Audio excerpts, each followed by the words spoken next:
पुण्यात्माओं, आध्यात्मिक ज्ञान को बहुत ही जटिल बना दिया गया है। जिस भी संत या पंथ से कोई भी श्रद्धालु जुड़ा है,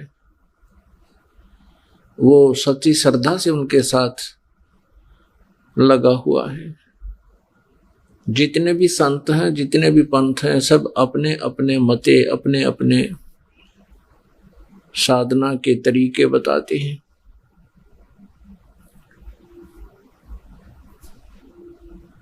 श्रीमद् भगवत गीता अध्याय नंबर 16 के श्लोक नंबर 23 में कहा है कि शास्त्र विधि को त्याग कर जो मनमाना आचरण करते हैं,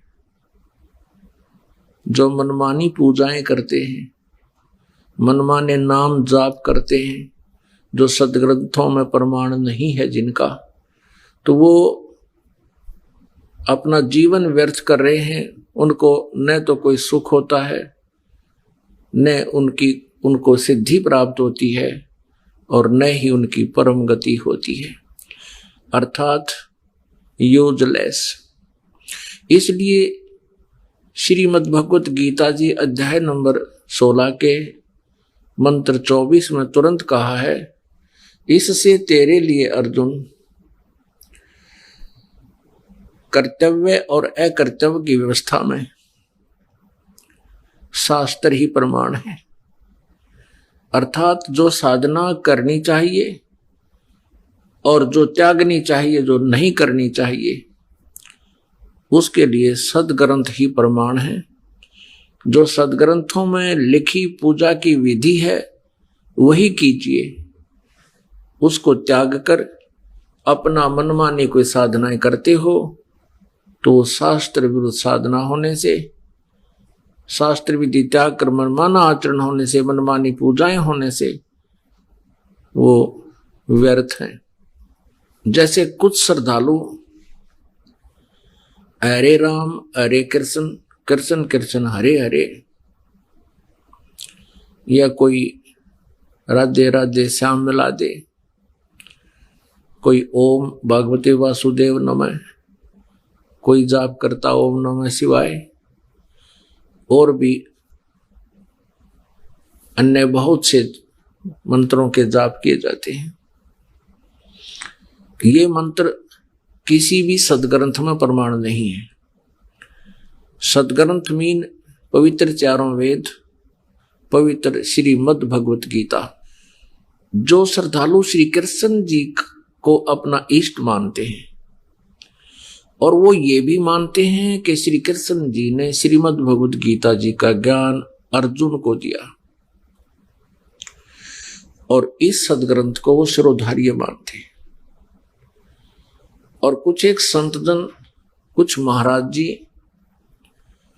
गीता मनीषी लिखते हैं अपने पीछे, महामंडलेश्वर, और वो जाप करते हैं हरे राम हरे कृष्ण, कृष्ण कृष्ण हरे हरे, राधे राधे। तो इससे सिद्ध है कि वो केवल लिखे हुए हैं गीता मनीषी, उन्होंने गीता जी के बारे में कै का भी ज्ञान नहीं है। किसी सदग्रंथ के मंत्रों को, श्लोकों को कंठस्थ याद कर लेने मात्र से वो उस सदग्रंथ का ज्ञाता नहीं हो जाता। अब श्रीमद् भगवत गीता जी में कहीं भी हरे कृष्ण या कृष्ण कृष्ण हरे हरे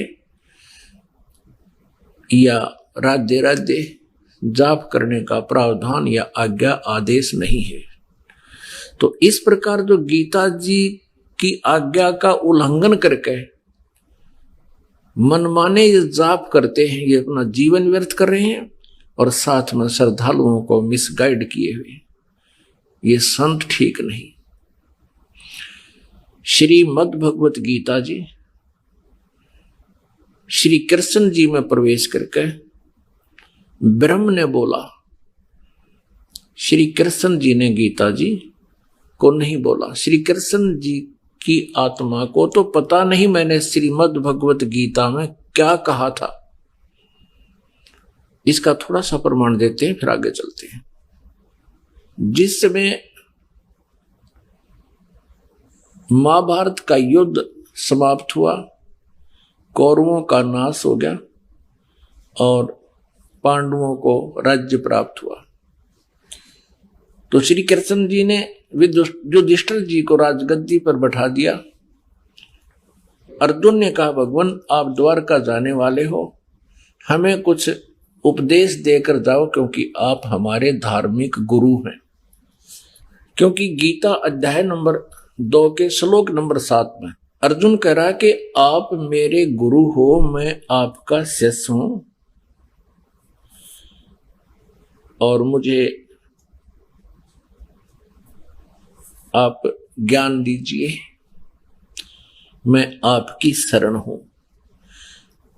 तो श्री कृष्ण और अर्जुन दोनों उस सत्संग स्थल के आसपास टहल रहे हैं और अर्जुन श्री कृष्ण जी से प्रश्न करते हैं कि भगवान आज मुझे वही गीता जी का ज्ञान सुनाना जो आप जी ने महाभारत के युद्ध से पूर्व सुनाया था, और मैं उस ज्ञान को भूल गया। अब श्री कृष्ण जी कहते हैं कि अर्जुन तू बड़ा श्रद्धाहीन है, तेरी बुद्धि अच्छी नहीं है और तूने उस ज्ञान को याद क्यों नहीं रखा। और स्वयं श्री कृष्ण जी कहते हैं अब मुझे उसका पूरा पूरा सिमरण होना असंभव है। उस समय तो मैंने योग युक्त होकर उस ज्ञान को बोला था, परमात्म ज्ञान को। विचार करनी बात है पुण्यात्माओं कि जब श्री कृष्ण जी युद्ध के भयंकर समय में योग युक्त हो सकते हैं, तो अब पीसफुल शांति समय में योग युक्त होना और आसान है। वास्तविकता यह है कि श्री कृष्ण जी को पता ही नहीं कि उसने क्या बोला था गीता जी में। श्री कृष्ण जी में यो काल प्रवेश कर गया जो 21 ब्रह्मांड का स्वामी है, जो श्रीमद् भगवत गीता अध्याय नंबर 11 के श्लोक नंबर 32 में कह रहा है कि मैं काल हूं और सबको खाने के लिए आया हूं। ये काल कौन है? ये श्री ब्रह्मा जी, श्री विष्णु जी, श्री शिव जी के पिताजी हैं। अब आपको जो प्रसंग है वहां पर आते हैं कि महाभारत में प्रमाण है श्री कृष्ण जी को पता ही नहीं गीता में क्या बोला था। ये देखिएगा संक्षिप्त महाभारत, गीता प्रेस गोरखपुर से प्रकाशित है। संक्षिप्त महाभारत द्वितीय खंड और संपादक तथा संशोधक हैं जय दयाल गोविंद का, गीता प्रेस गोरखपुर से प्रकाशित है। प्रकाशक एवं मुद्रक हैं गीता प्रेस गोरखपुर, गोविंद भवन कार्यालय कोलकाता का संस्थान। ये देखिएगा इसके 667 पृष्ठ पे श्री कृष्ण का अर्जुन से सिद्ध महर्षि और कश्यप का संवाद। यहां देखिएगा, जन्मे जय ने पूछा ब्रह्मन, शत्रुओं का नाश हो जाने के बाद जब महात्मा श्री कृष्ण और अर्जुन सभा में बैठकर वार्तालाप कर रहे थे, उसमें उनमें क्या क्या बातचीत हुई। वैशंपायन जी ने कहा, राजन, श्री कृष्ण के सहित अर्जुन ने जब अपने राज्य पर पूरा अधिकार प्राप्त हो गया तो वे दिव्य सभा में आनंद के साथ रहने लगे। एक दिन सब जनों से घिरे हुए वे दोनों मित्र स्वेच्छा से घूमते घूमते सभा मंडप के ऐसे भाग में पहुंचे जो स्वर्ग के समान सुंदर था। पांडुनंदन अर्जुन श्री कृष्ण के साथ रहकर बहुत प्रसन्न थे। उन्होंने एक बार उस रमणीय सभा की ओर दृष्टि डालकर भगवान से यह वचन कहा, देवकी नंदन, जब युद्ध का अवसर उपस्थित था उस समय मुझे आपके महात्म का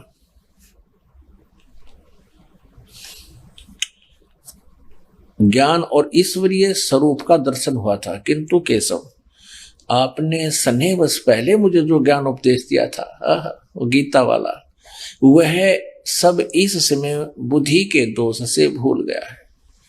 उन विषयों को सुनने के लिए बारंबार मेरे मन में उत्कंठा होती है। इधर आप जल्दी ही द्वारका जाने वाले हो, अतः पुनः वह सब विषय मुझे सुना दीजिए। यानी वो 18 के 18 अध्याय गीता जी के फिर सुना दीजिए। वैशंपायन जी कहते हैं कि अर्जुन के ऐसे कहने पर वक्ताओं में श्रेष्ठ महातेजस्वी भगवान श्री कृष्ण ने उन्हें गले से लगाकर इस प्रकार उत्तर दिया। श्री कृष्ण बोले, अर्जुन, उस समय मैंने तुम्हें अत्यंत गोपनीय विषय का श्रवण कराया था। अपने स्वरूप भूत धर्म सनातन पुरुषोत्तम तत्व का परिचय दिया था और नित्य लोकों का भी वर्णन किया था, किंतु तुमने जो अपनी नासमझी के कारण उस उपदेश को याद नहीं रखा, यह जानकर मुझे बड़ा खेद हुआ है। उन बातों को अब पूरा पूरा स्मरण होना संभव नहीं जान पड़ता। पांडुनंदन, निश्चय ही तुम बड़े श्रद्धाहीन हो, तुम्हारी बुद्धि अच्छी नहीं जान पड़ती। अब मेरे लिए उस उपदेश को ज्यों का त्यों दोहरा देना कठिन है, क्योंकि उस समय योग युक्त होकर मैंने परमात्म तत्व का वर्णन किया था। पुण्यात्माओं, ये स्पष्ट हो गया श्री कृष्ण जी ने गीता जी के विषय में क्या नहीं पता। अब क्या कह रहे हैं, स्वयं तो कह रहे हैं कि मुझे अब वो पूरा ज्यों का तो दोहराना बड़ा कठिन है, मुझे याद नहीं आ सकता। अर्जुन पर डांट लगा रहे हैं कि तुम बड़े श्रद्धाहीन हो, तुम्हारी बुद्धि अच्छी नहीं है, तुमने वो ज्ञान याद क्यों नहीं रखा। अब ये दास जो सत्संग करता है और पहली बार कोई श्रोता सुनता है, उस 2 घंटे का सत्संग उसको मुश्किल से 20-30% याद रहेगा। और इस दास को से कभी सुन लेना, उस विषय को तुरंत सुना दूंगा। और यदि मेरे अंदर कोई प्रेत बोल रहा है, कोई भूत बोल रहा है, अन्य आत्मा बोल रही है, फिर मैं यही शब्द बोलूंगा जो श्री कृष्ण जी ने अर्जुन को बोला। अब फिर साथ में श्री कृष्ण जी कह रहे हैं कि मैंने उस समय योग युक्त होकर उस परमात्म तत्व का ज्ञान कहा था। यानी श्री कृष्ण जी से अन्य कोई परमात्मा है, उस परमात्म तत्व का ज्ञान कहा था योग युक्त होकर। अब जब युद्ध के समय, भयंकर समय में योग युक्त हो सकते हैं, तो अब तो पीसफुल था उस समय, तो सारे कोई दुख नहीं, कोई परेशानी नहीं थी उस समय, तो और आसानी से योग युक्त हो जाना चाहिए था श्री कृष्ण जी ने। वास्तविकता ये है कि श्री कृष्ण जी नहीं चाहते थे ये युद्ध हो। पहले शांति दूत बनकर भी गए थे और 3 बार पांडव और कौरवों को समझाने की चेष्टा की थी कि युद्ध मत करो, विनाश हो जाएगा और ये सब संपत्ति यहीं रह जाएगी, तुम मृत्यु को प्राप्त हो जाओगे। लेकिन वो नहीं माने थे। अंत में भगवान ने ये भी कह दिया था कि एक तरफ मेरी सेना होगी, एक तरफ मैं हूंगा और मैं हथियार भी नहीं उठाऊंगा। भगवान ये चाहते थे कि किसी तरह ये पांडव ही मान जाएं और ये युद्ध ना हो, लेकिन जो भी था नई बात सिरा चढ़ी। और भगवान श्री कृष्ण जी ने कौरवों की सभा में जब दुर्योधन और ने भगवान श्री कृष्ण जी की बात को नहीं स्वीकारा था, जब श्री कृष्ण जी ने यहां तक कह दिया था कि तुम 5 गांव दे दो पांडवों को, ये युद्ध टल जाएगा, और दुर्योधन नहीं माना था, तब भगवान ने उनको कई कटु बातें कह दी कि तू इंसान नहीं है दुर्योधन, तू शैतान व्यक्ति है। अरे कहां 5 गांव, कहां आधा राज्य, तो विनाश के लिए उत्पन्न हुआ है। इन बातों से दुखी होकर, दुख मानकर दुर्योधन ने चाहा कि श्री कृष्ण को कैद कर लो, अरेस्ट कर लो। उस समय श्री कृष्ण जी ने अपना विराट रूप दिखाया, जिससे वो शिव की आंखें चुंधिया गई और वो सहन नहीं कर सके और भगवान वहां से निकल कर चले गए। अपने आत्मा, जो महाभारत के युद्ध में आमने सामने सेना खड़ी होगी, अब अर्जुन ने तो यही बात कही जाकर के कि मैं युद्ध नहीं चाहता, इस युद्ध के अनर्थ से, ऐसे जुल्म से तो हम भीख मांग कर खा लेंगे, मैं 5 गांव भी नहीं चाहता। यदि श्री कृष्ण जी होते, उस समय श्री कृष्ण जी के अंदर काल प्रवेश कर गया उसमें श्री कृष्ण जी की आत्मा को दबा दिया। इस 21 ब्रह्मांड के स्वामी इस काल ने श्री कृष्ण जी के शरीर में प्रवेश कर लिया। नहीं तो श्री कृष्ण जी कह देते कि ठीक है, कुछ नहीं बिगड़ा अर्जुन, चलेंगे। उसी समय वो काल आके श्री कृष्ण जी में प्रवेश कर गया। वो कैसे प्रवेश करता है ये दिखाते हैं। श्रीमद् भगवत गीता अध्याय नंबर 7 के श्लोक नंबर 24 और 25 में कहा कि मैं कभी किसी के सामने प्रकट नहीं होता, मैं कभी किसी के सामने अपने वास्तविक रूप में प्रकट नहीं होता। और ये बुद्धिहीन व्यक्ति मुझे कृष्ण मान रहे हैं, आई एम नॉट कृष्ण। देखिएगा, श्रीमद् भगवद गीता, गीता प्रेस गोरखपुर से प्रकाशित है। जयदयाल गोविंद का इसके अनुवादक है। अध्याय नंबर 7 का और श्लोक नंबर 24। बुद्धिहीन मेरे अनुत्तम अविनाशी परम भाव को न जानते हुए, बुद्धिहीन पुरुष ये व्यक्ति मेरे अनुत्तम माने घटिया अटल नियम को नहीं जानते, मेरे भाव को नहीं जानते कि मैं किसी के सामने नहीं आता। अव्यक्तम माम व्यक्तिम आपनम मन्यते, मुझे अव्यक्त माने मुझ छुपे हुए को मैं गुप्त रहता हूं अपनी योग माया से, और ये मुझे व्यक्ति भाव में प्राप्त हुआ मानते हैं, मुझे कृष्ण मान रहे हैं, आई एम नॉट कृष्ण। मुझे मनुष्य की भांति जन्म लेकर यानी श्री कृष्ण मान रहे हैं, मैं कृष्ण नहीं हूं। आगे देखो 25 में, ये 25वां है 7वें अध्याय का।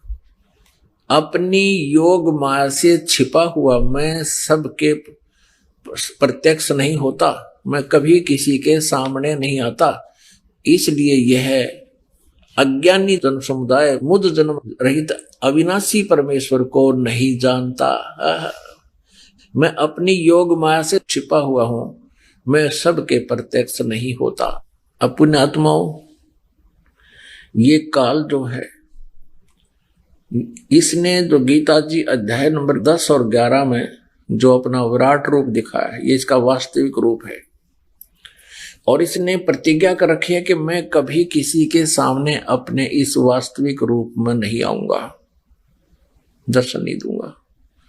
श्रीमद् भगवद गीता अध्याय नंबर 11 के श्लोक 47-48 में स्पष्ट किया है कि मेरा ये वास्तविक रूप है अर्जुन, मेरे इस रूप के दर्शन कोई नहीं कर सकता, ना किसी जप से, ना तप से, ना वेदों में वर्णित विधि से, ना किसी यज्ञ से, अर्थात मेरी प्राप्ति नहीं हो सकती।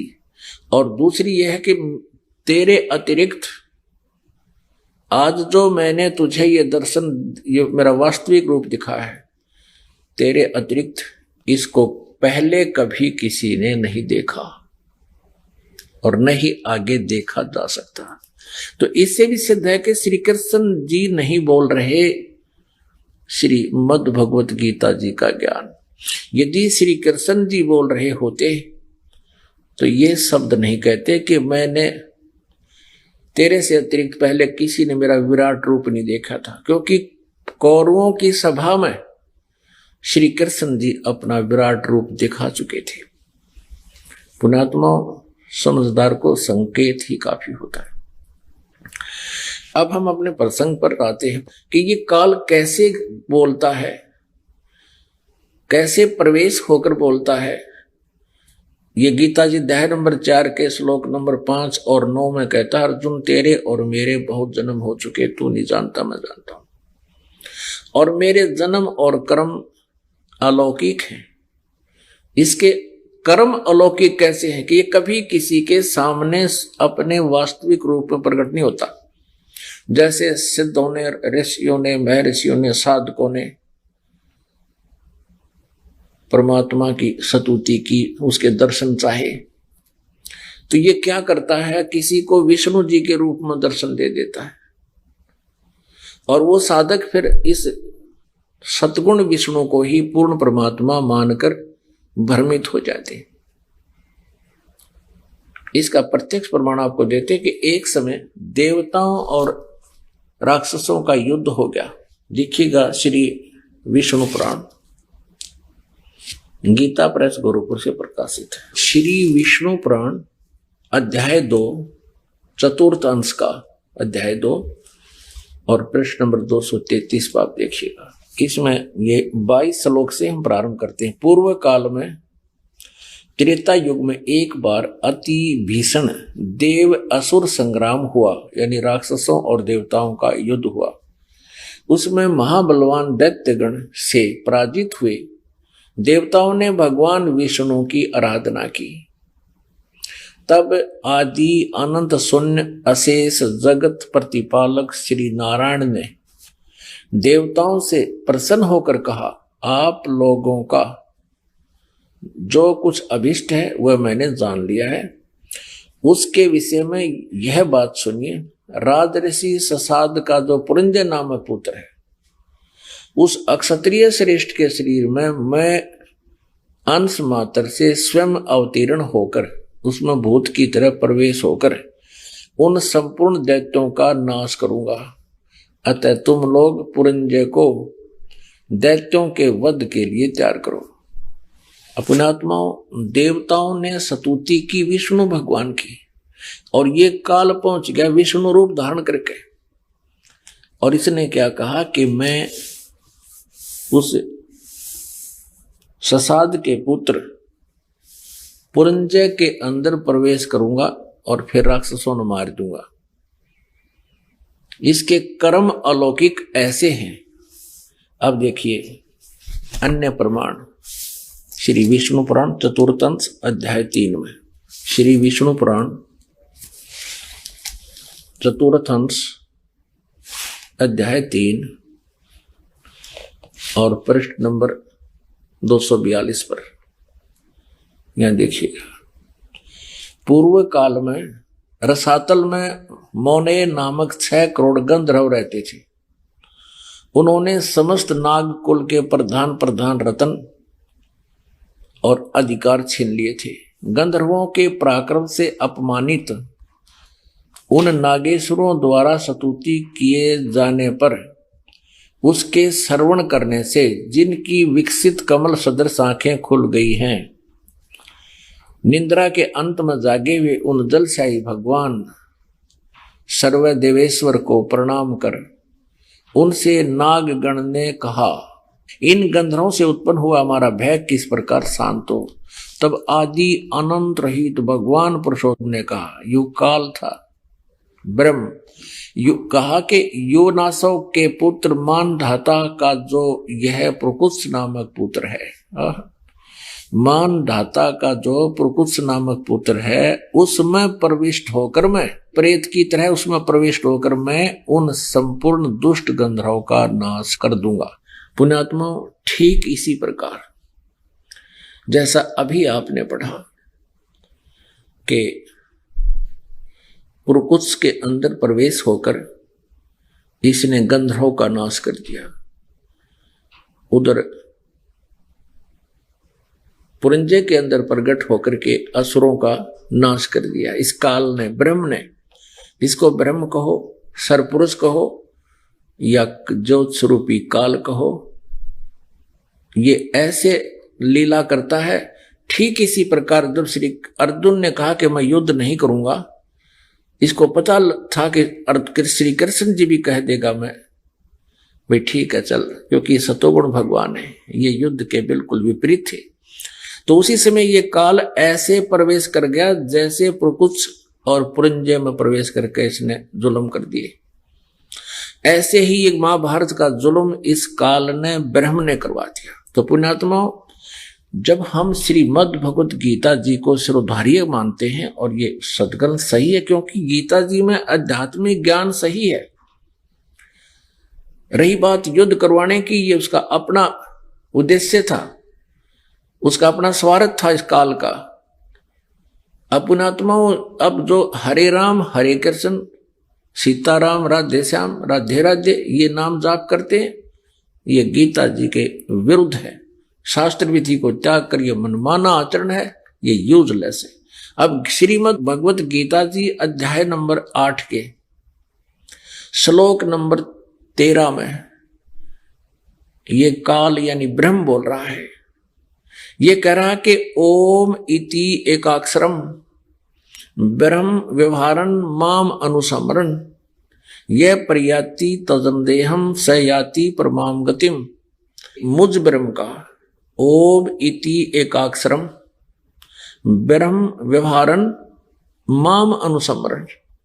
माम माने मुझ, ब्रह्म माने ब्रह्म का, मुझ ब्रह्म का एक ओम ये एक अक्षर है, बस यही उच्चारण करके सिमरण करता हुआ ये प्रयाति तदंदेहम जो शरीर छोड़कर जाता है स याति परमाम गतिम, वो ओम से मिलने वाली गति को, श्रेष्ठ गति को प्राप्त होगा। अब ओम से कौन सी गति प्राप्त होगी? वो ब्रह्मलोक में चला जाएगा। आपको दिखाते हैं, श्रीमद् देवी भागवत गीता प्रेस गोरखपुर से प्रकाशित है। संक्षिप्त श्रीमद् देवी भागवत सचित्र मोटा टाइप केवल हिंदी, संपादक हनुमान प्रसाद पोदार, चिमन लाल गोस्वामी, गीता प्रेस गोरखपुर से प्रकाशित है। ये है 7वां स्कंध और 562 पृष्ठ पे देवी के द्वारा हिमालय को ज्ञानोपदेश यानी ब्रह्म स्वरूप का वर्णन। श्री देवी जी कहने लगी, पर्वतराज उस ब्रह्म का क्या स्वरूप है यह बतलाया जाता है।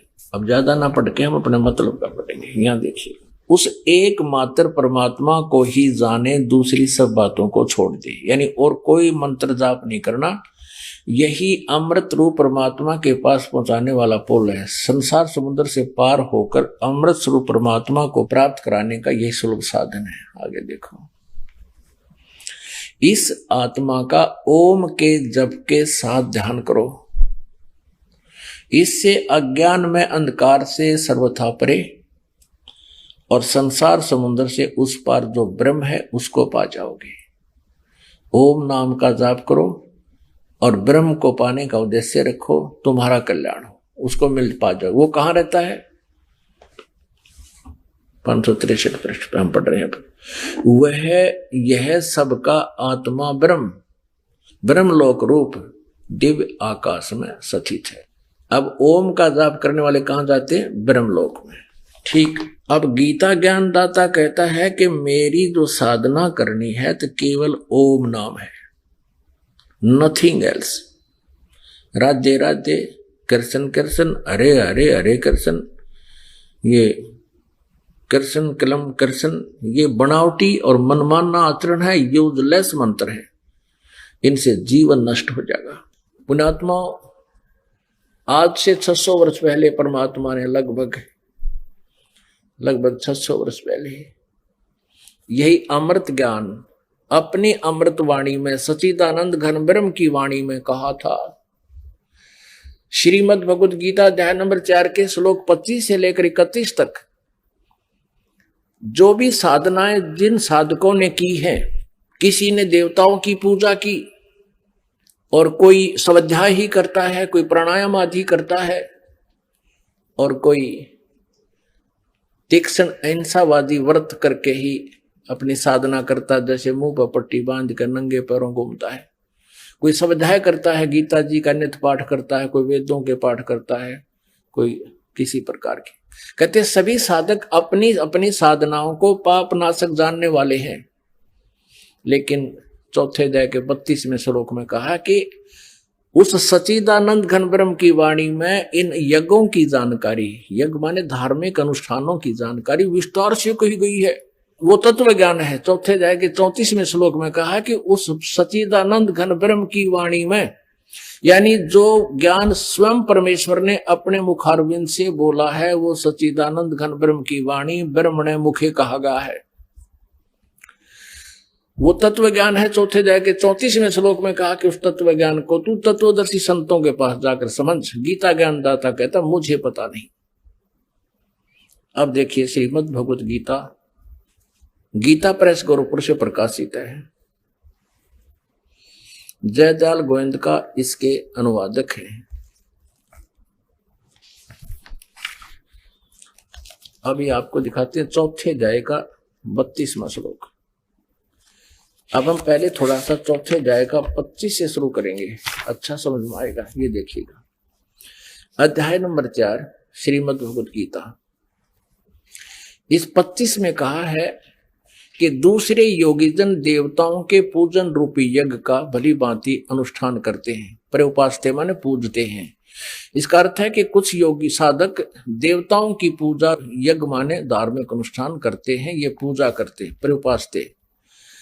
और अन्य दूसरे ब्रह्म अग्नौ यानी ब्रह्म की साधना करते हैं। ब्रह्म ये अपने हिसाब से लिख रहे हैं, और यज्ञ के द्वारा ही आत्म स्वरूप का हवन क्या करते हैं। 26 में कहा है अन्य साधक, योगी जन मन साधक, श्रोत्र आदि समस्त इंद्रियों को संयम रूप अग्नि में हवन किया करते हैं, यानी ज्ञान इंद्रियों को ही ये रोकने की चेष्टा करते हैं। दूसरे एक शब्द आदि पर, ये 26वें श्लोक में चौथे अध्याय के, समस्त विषयों को इंद्रिय रूप अग्नि में हवन किया करते हैं 27 में। और दूसरे योगीजन इंद्रियों की संपूर्ण क्रियाओं को और प्राणों की समस्त क्रियाओं को ज्ञान से प्रकाशित स्वयं योग रूप अग्नि में हवन किया करते हैं। यानी कुछ इसमें यह कहा कि कुछ लोग अपने श्वासों की क्रियाओं को आते जाते देखते रहते हैं, इसी को अपनी साधना मानते हैं, ध्यान रखते हैं उसके ऊपर। 28 में कहा है कि कई पुरुष धर्म संबंधी यज्ञ करने वाले भंडारे कर दिए कि धर्मशाला बनवा दी, और कुछ तपस्या करते रहते हैं, और दूसरे योग रूप यज्ञ करने वाले या केवल आसन, योगासन, योगा करते रहते हैं, इसी को अपना मोक्ष मानते हैं। ये 28 पढ़ रहे हैं हम, 28। और दूसरे कितने ही आचार्य ना कितने ही अहिंसावादी तीक्ष्ण व्रतों से युक्त यत्नशील पुरुष स्वाध्याय रूप ज्ञान यज्ञ करने वाले हैं, यानी स्वाध्याय करते हैं। गीता जी का पाठ कर लिया, वेदों का। 29 में कहा है दूसरे कितने ही साधक योगी जन अपान वायु में प्राण वायु को, यानी प्राणायाम की क्रियाओं को हवन करते हैं, और प्राण वायु को अपान वायु में, और कितने ही नियमित आहार अल्पाहारी रहते हैं। प्राणायाम प्राण पुरुष और प्राण और अपान की गति को रोककर प्राणों को प्राणों में ही हवन किया करते हैं। वे सभी साधक यज्ञों के द्वारा पापों का नाश कर देने वाले यज्ञों को जानने वाले हैं। अपने आत्माओं, इन गीता अध्याय नंबर 4 के श्लोक 25 से लेकर 30 तक आपने पढ़ लिया। इसका कहने का भाव ये है यहाँ पर कि कोई ऐसी साधना करता है, और सभी साधक अपने साधनाओं को पाप नाशक जानते हैं। यदि वो ये समझें कि साधना ठीक नहीं है, पता लग जाए तो कोई ना करे इनको। तो अब बताया है कि चौथे अध्याय के 31वें श्लोक में कहा है कि जो साधना नहीं करते, भक्ति करते ही नहीं, उनको ना यहाँ सुख ना परलोक में सुख। अब चौथे अध्याय के 32वें श्लोक में कहा है कि जिन साधनाओं का वर्णन यज्ञों का 25 से लेकर और 30 तक किया है, इस प्रकार की अनेक प्रकार की विस्तार के साथ यज्ञों की जानकारी, यज्ञ माने धार्मिक अनुष्ठानों की जानकारी सच्चिदानंद घन ब्रह्म की वाणी में विस्तार से कही गई है, ब्रह्मण मुखे। अब यहां अनुवादकर्ताओं ने चौथे अध्याय के 32वें श्लोक में गड़बड़ी कर दी अज्ञानता के कारण। उन्होंने ब्रह्मण मुखे का अर्थ लिख दिया ब्रह्म की वाणी। लिखना था सच्चिदानंद घन ब्रह्म की वाणी में, यानी जो वेदों से अन्य है, क्योंकि श्रीमद् भगवत गीता का ज्ञान वेदों वाला ही है। और इसमें 2 प्रकार का ज्ञान है। एक तो इस ब्रह्मक्षर पुरुष का अपना मत है, और एक वेदों का ज्ञान है।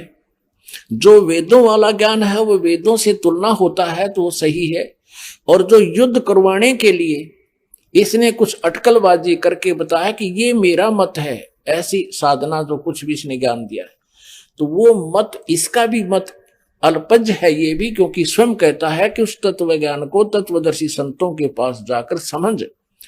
इसको कंप्लीट नॉलेज नहीं है आध्यात्मिक ज्ञान का, गीता ज्ञान दाता को भी कंप्लीट नॉलेज नहीं है, इससे सिद्ध है। अब देखिएगा चौथे अध्याय का 31 और 32 श्लोक, श्रीमद् भगवत गीता चौथे अध्याय का। अब 30 तक हमने पढ़ लिया, 31 में सिर्फ इतना कहा है कि हे कुरुश्रेष्ठ अर्जुन, यज्ञ से बचे हुए अमृत का अनुभव करने वाले योगी जन, यानी शास्त्र अनुकूल साधना करने वाले सनातनम ब्रह्म यान्ति, गीता ज्ञान दाता से कोई अन्य है, वो सनातन ब्रह्म अविनाशी परमात्मा को प्राप्त होते हैं। यज्ञ न करने वाले पुरुष के लिए तो यह मनुष्य लोक भी सुखदायक नहीं है, तो फिर परलोक कैसे सुखदायक हो सकता है। अब 32 में चौथे अध्याय के अब 32वें श्लोक में इन्होंने यहां गड़बड़ कर दी। एवं बहुविधा यज्ञ वितता ब्रह्मणे मुखे, इन्होंने इस ब्रह्मणे मुखे का अर्थ यहां गलत कर दिया। और इस प्रकार और भी बहुत तरह के यज्ञ, यज्ञ माने धार्मिक अनुष्ठान, अनुष्ठानों की जानकारी, ब्रह्मणे मुखे का अर्थ कर दिया वेद की वाणी, ये गलत कर दिया। यहां भी चल गए ये। अब यहां अब देखो ब्रह्मण का अर्थ हम देखते हैं इन्हीं के द्वारा 70वें अध्याय के 23वें श्लोक में। पुण्यात्मा ये देखिएगा, ये अध्याय नंबर, ये 17वां अध्याय है, अध्याय नंबर 17 और 23वें श्लोक में श्रीमद् भगवद गीता में ओम तत् सत इति निर्देश है ब्रह्मण तिर्विध समर्थ है। अब यहां ओम ओम तत् तत् सत सत इति माने ऐसे यह, तिर्विध 3 प्रकार का, ब्रह्मण माने सच्चिदानंद घन ब्रह्म का नाम कहा है। ब्रह्मण माने सच्चिदानंद घन ब्रह्म, यानी परम अक्षर ब्रह्म, पूर्ण परमात्मा, सच्चिदानंद घन ब्रह्म। अब हम फिर आते हैं चौथे अध्याय के 32वें श्लोक पर, चौथे अध्याय का ये 32वां श्लोक। अब हम इसका अनुवाद को यहां ऐसे रखेंगे, इस प्रकार और भी बहुत तरह के यज्ञ सच्चिदानंद घन ब्रह्म की वाणी में, बस सीधा सार्थ हो गया, विस्तार से कहे गए हैं। ये कहे वेद की वाणी में, वेद का ज्ञान तो गीता में यो गीता ज्ञान दाता दे ही रहा है, विस्तार से कहे गए हैं। उन सब को तू कर्म जान, यानी काम करते करते चलते फिरते सिद्ध होने वाले हैं। इसी प्रकार तत्व से जानकर उनके अनुष्ठान द्वारा तू कर्म बंधन से सर्वथा मुक्त हो जाएगा। और 33 में ये कहा है कि सर्यान दर्वमयात यगात ज्ञान यज्ञ है परंतम सर्वकर्म अखिलम पार्थ ज्ञाने प्रीस समाप्ते। इसका अर्थ है कि अज्ञानतावश बिना अंधाधुंध, वैसे ही द्रव यज्ञ माने धन का कहीं दान कर देने से अच्छा तो पहले ज्ञान यज्ञ समझ। यहां देखना 33वां श्लोक, हे परंतम अर्जुन, द्रव्यमय यज्ञ की अपेक्षा ज्ञान यज्ञ अत्यंत श्रेष्ठ है। ज्ञान यज्ञ माने तत्व ज्ञान, जो सच्चिदानंद घन ब्रह्म की वाणी में है उसको समझ। यावन मात्र संपूर्ण कर्म ज्ञान में समाप्त हो जाते हैं। अब 34 में कहा है उस ज्ञान को, कौन से ज्ञान को, जो सच्चिदानंद घन ब्रह्म की वाणी में विस्तार से कहे गए, वो तत्व ज्ञान है। चौथे अध्याय का 32वें श्लोक में। अब चौथे अध्याय के 34वें श्लोक में उस तत्व ज्ञान की जानकारी, चौथे अध्याय के 34वें श्लोक में गीता ज्ञान दाता कहता है उस ज्ञान को जो सच्चिदानंद घन ब्रह्म की वाणी में लिखा हुआ है, तू तत्वदर्शी ज्ञानियों के पास जाकर समझ, उनको भली भांति दंडवत प्रणाम करने से, उनकी सेवा करने से और कपट छोड़कर सरलता पूर्वक प्रश्न करने से वे परमात्म तत्व को भली भांति जानने वाले ज्ञानी महात्मा तत्वदर्शी तत्व ज्ञान का उपदेश करेंगे। अपने आत्मा अपने पवित्र सदग्रंथ श्रीमद् भगवद गीता जी कितना निर्णायक ज्ञान दे रहे हैं। और ये अज्ञानी आचार्य गुरु मंडलेश्वर ये ब्राह्मण आज तक इन सदग्रंथों को ना समझ सके और ना हमें समझा सके। दंत कथा लोक वेद सुना रहे हमारे को। कबीर परमेश्वर जी बताते हैं, हमें समझाना चाहते हैं कि पीछे लग गया जाऊं था मैं लोक वेद के साथ, रास्ते में सतगुरु मिल गए, दीपक दे दिया हाथ।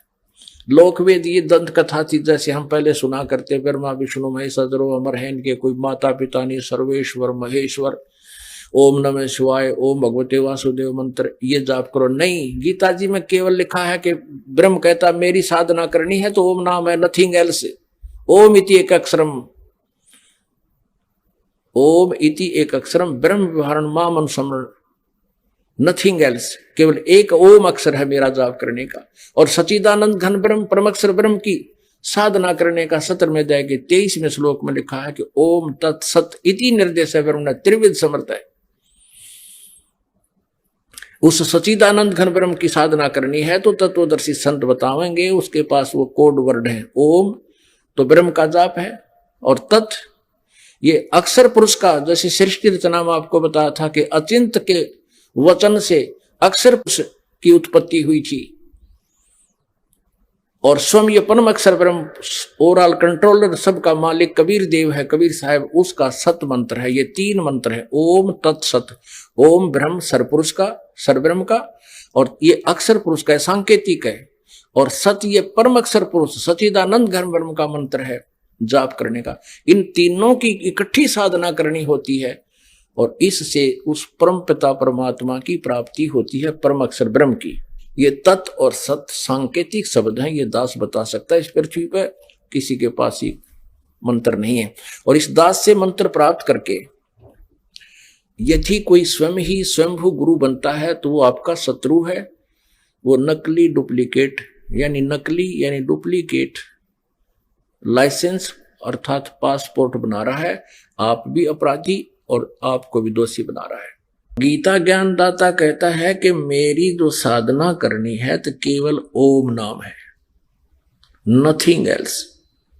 राधे राधे, कृष्ण कृष्ण, हरे हरे हरे कृष्ण, ये कृष्ण कलम कृष्ण, ये बनावटी और मनमाना आचरण है, यूजलेस मंत्र है। इनसे जीवन नष्ट हो जाएगा।